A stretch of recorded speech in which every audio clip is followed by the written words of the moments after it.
Gloria Gaither is widely recognized as one of the most profound and influential Christian lyricists, poets, and writers of our time. Her ability to weave deep theological truths into poetic lyrics has left a lasting impact on Christian music and literature. She, along with her husband Bill Gaither, has written hundreds of songs that have become staples in church worship and gospel music worldwide. Early life and background. Gloria Gaither was born on March 4, 1942, in Battle Creek, Michigan. She studied at Anderson University in Indiana, where she met Bill Gaither. They married in 1962, and together they embarked on a journey that would forever change gospel music. While Bill focused on composing melodies, Gloria's gift lay in writing lyrics that spoke to the human experience through the lens of faith, hope, and redemption. What makes Gloria Gaither a great writer and lyricist? 1. Deep theological insight and biblical foundation.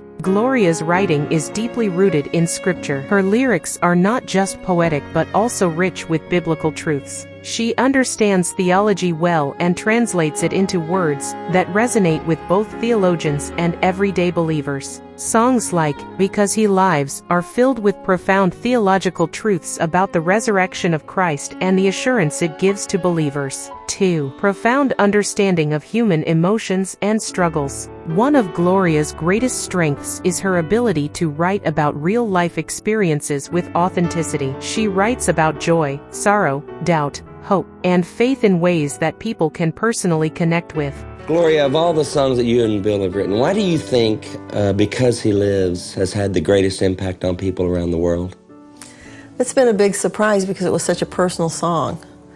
And maybe that is the reason, maybe because it came out of just some real regular things in our lives. It was written in the 70s, actually in 1970, right at the end of the whole 60s situation in the world. And everything was pretty much in turmoil in the news for a decade. The Vietnam War and the whole civil rights movement was at the peak of the turmoil that was tearing America apart. Turned out to be a good thing, but at the time it was chaotic. We were expecting our third baby, and we were reading the newspaper saying, why in the world would anybody bring a baby into a world like this? I mean, what's it going to be like when this child has to face it? We went through a real dry spell in our writing, where we didn't write for 6 months or more, and wondered if that well was gone, was dried up. And through a series of events, after Benji was born and we held that little boy in our arms, it sort of dawned us, you know how theological things that you say all your life kind of dawn on you finally, and we realized that you don't do what you do and get married and have kids and go on with your life because the world is stable. You do all that because Christ is real and the resurrection is true and life wins. The verse that came first was the child verse with our child, how sweet to hold our newborn baby and feel the pride and joy he gives. But greater still, the calm assurance this child can face uncertain days because he lives.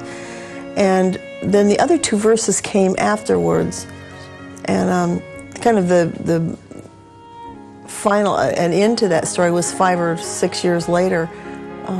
My father died, and he died on a Friday night, and we came home, made funeral arrangements, and then flew out to our concert that night at McCormick's Place in Chicago. And we had always ended the first half of the concert with that song. And I thought I had written those words about the death of a saint just to make the song complete. But that night it was like I'd never heard it. And Danny began to sing, and then one day I'll cross that river. I'll fight life's final war with pain. And then as death gives way to victory, I'll see the lights of glory, and I know He'll reigns.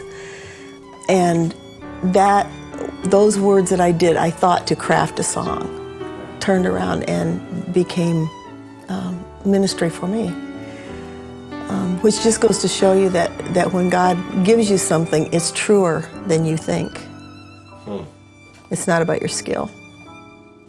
Her song, Something Beautiful, speaks of God's ability to transform brokenness into something meaningful, a theme that resonates deeply with many. 3. A gift for storytelling. Gloria has an exceptional ability to tell stories through song and poetry. She understands how to draw listeners in by painting vivid pictures with her words. This storytelling ability is evident in songs like He Touched Me, where she captures the moment of spiritual transformation in a deeply personal way. 4. Literary excellence and poetic brilliance. Unlike many lyricists who focus solely on rhyme and melody, Gloria's work is deeply poetic. She has a way of structuring words that make her lyrics feel like literature rather than just songs. Her use of metaphors, imagery, and rhythmic flow elevates her writing to the level of great poetry. 5. Wisdom and life experience. Gloria has spent decades in ministry, and her life experiences have added depth to her writing. She speaks with wisdom and grace on stage, often sharing insights that go beyond music. Her reflections on faith, suffering,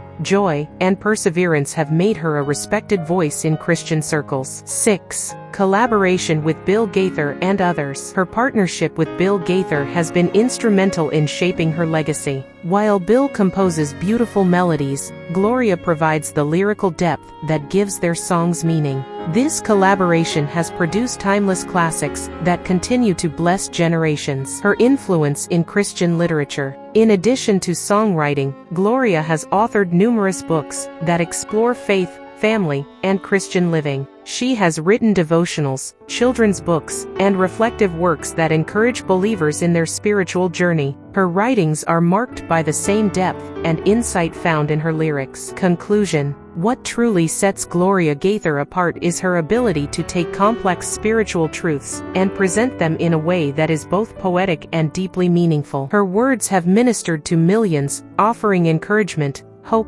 and a deeper understanding of faith. Whether through her songs, poetry, or books, Gloria's legacy is one of wisdom, beauty, and profound impact on Christian music and literature. The things I must tell the children. That sounds like it was important to you. Yeah. I had a plaque on my wall for a while that said, if a woman's place is in the house, what am I doing in the car? And you have those years where you're going to piano lessons and 4-H and ballet and soccer and basketball and out of the craziness of their day, and did you pay your lunch money? Did you turn in your homework? Did you do this? Did you do that? And at the end of the day, you say, okay, so they did all that stuff, and I said all that, and I told them to pick up their socks and wash behind their ears and brush their teeth and all of that. But out of all that stuff, did I say anything eternal?